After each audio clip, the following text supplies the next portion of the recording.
karma is coming for you. You're not mean, you're not rude. You just know what you want and you're going for what you want. You're setting your priorities right. You know who you want to associate with, and that's on period. Karma is not coming for you. Karma did not come for me. Karma will not come for me.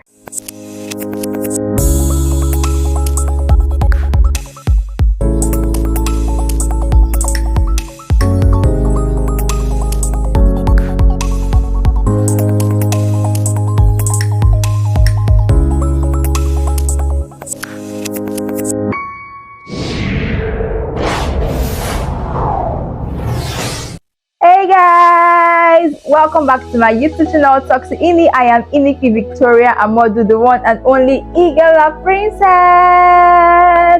Happy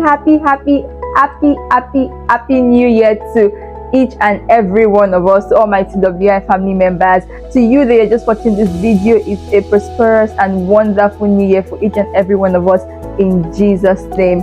So if you're just watching my video for the very first time, you're welcome. Please do subscribe, like, comment, turn on your post notification, and of course share this video. So how are my TWI family members doing today?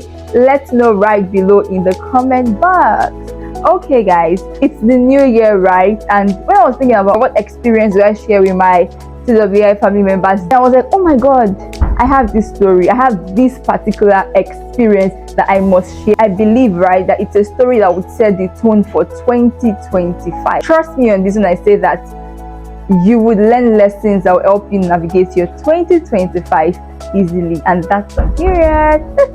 Okay, so before we continue, because I know you love stories a lot, go back, subscribe, like, comment, turn on your post notification already. Okay guys, so let me take you way back to senior secondary school. Don't try to guess the year I was in senior secondary school. Yeah, okay, so let me take you back to senior secondary school 3. So that was SSS3. I was preparing for one of those exams that pretty much determines your academic next level here in Nigeria, WAEC and JAMB, right? And there was this guy, not ready for this actually. So there was this guy who actually said, oh, he wanted to date me. Then I was in SS3, let's note that. And he was an ex-student at the time. So this guy had not gotten into the university. He was, say, he had not 1 year, not 2 years. He had written his WAEC and JAMB and he didn't make it for like few years after, you know, SS3. And when he was coming to me and trying to toast me and was like, oh, he wants to date me and all of that, I was like, what's this? I don't get it. Like, what is this? Because from my perspective, I mean, I wasn't even trying to be mean or rude or trying to mock him for, you know, failing or not making his papers or failing his JAMB or what have you. I think my point of view was more of, why, when you have a pressing issue, like passing your WAEC, passing your JAMB, getting into the university, you are now toasting woman or girl at the time to date you. That should not be your priority, right? That shouldn't be your priority. So I had to tell him straight, you know what, your priority as of now should be making your papers, getting into the university, putting your life in order, and stop toasting me or asking me to date you.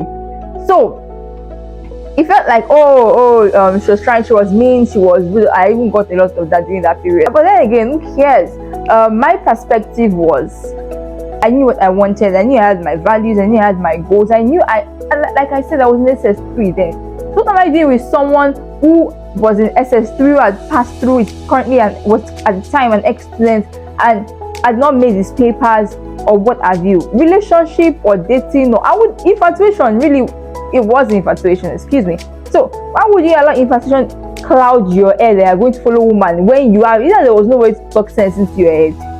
So I knew I wasn't going to, you know, move with someone like that.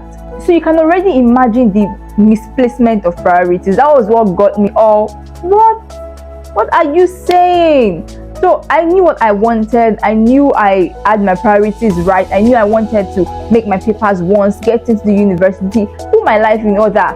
You know, I wasn't going to reduce my value or my standard for anyone, and I wasn't going to associate with someone whom we do not have similar values or share similar values or same values. Do you understand? Okay, yeah. So that's now one side.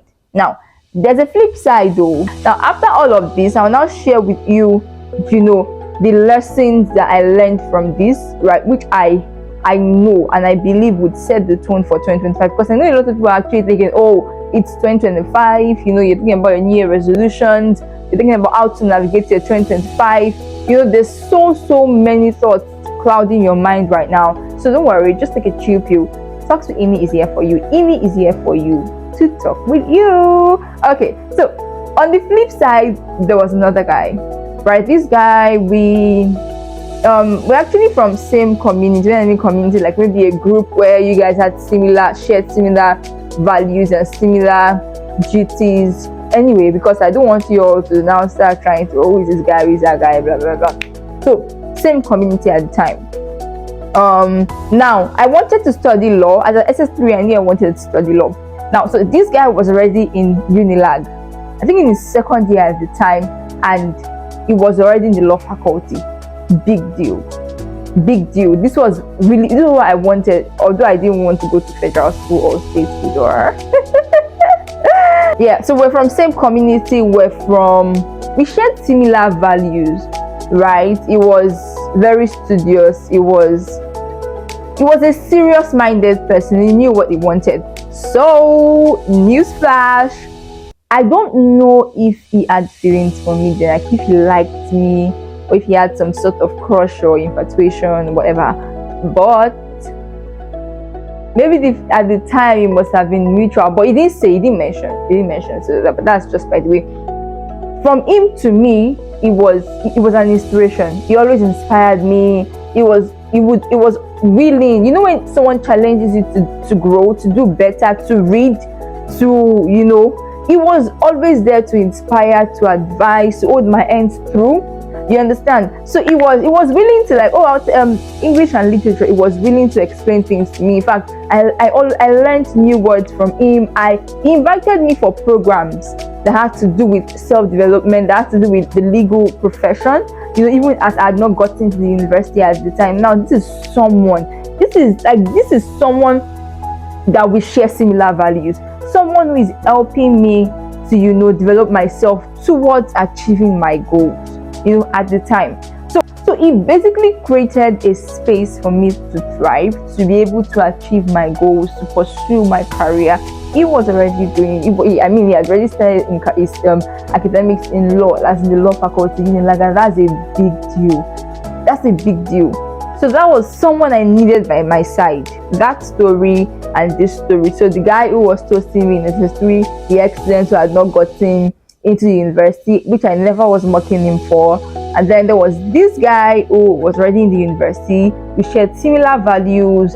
He never misplaced his priority to the extent which I knew him. He was already in the law faculty. I wanted to be there. He inspired me, challenged me to grow. In fact, at night then, when we would wake up to read, he would always text me or call me to wake. So that is it. Not someone that come telling me I love you. Not that one. At the time, what is it?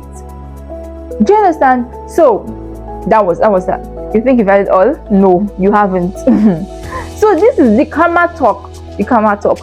So I think some people around this first guy, they said, oh, you're rude, you're proud, you're mean, you're this, you're that, blah blah blah.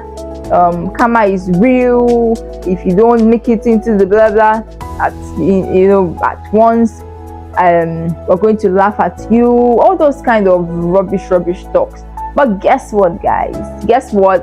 I wrote my WAEC once. I wrote my NECO. I wrote my JAMB once. I got into the university that same year. I got my admission into university that same year to study law. My guys, to study law. So tell me about karma is real. Yeah, maybe karma is real. But when you know what you're doing, when you're speaking the truth, when you're acting right and doing what you're supposed to do, no karma is coming for you. You're not mean, you're not rude. You just know what you want and you're going for what you want. You're setting your priorities right. You know who you want to associate with, and that's on period. Karma is not coming for you. Karma did not come for me. Karma will not come for me because I was not wrong by telling him the truth and refusing to date him. You get it? So please don't allow anybody come and tell you all of those talks. Desist, resist, run, say no proudly, and that's on period. Nobody should talk you out of it or try to gaslight you or make you feel bad or say karma, talk about karma. Please forget that. I mean, in regards to this. But guess what? Now I'm a graduate of law. I run a business, in a sparkle liquid wash, in the media, and that stuff. So how do we apply the lessons from here into 2025? Number one, know what you want. Know what you want. When you know what you want, you do not misplace your priorities. You do not condone distractions. You do not align yourself with people that you do not share similar values to. Number two, you identify your priorities. Okay, this is what I want, right? Now, prioritize them. So you identify your you identify your priorities, either in your career. What are your priorities in your career right now? I need to write this professional exam. Academically, okay, I'm done with my LLB, I'm done with my, BSc, I'm done with my, all of that. I want to further my education, master's, PhD. I'm done with LLM, I want to do my LLB, I want to do my PhD. Okay, that's career? Is it your spiritual growth? Okay, God, I'm saved now. I want to get sanctified. I want to pray more. I want to have more time to commune with God. Business wise, I want to start a business this year, or I want to acquire a skill this year. Just identify them. To finance, so I want to invest this year, put them out. I think I've already started doing that for my 2025. Took one of my very fine, fancy notepads, and I put them down. Avoid distractions. That's why you, from the start, need to know what you want. Avoid any form of distraction. When you know what you want, when distraction comes, you would know, because it derails your mind from the things that truly matters.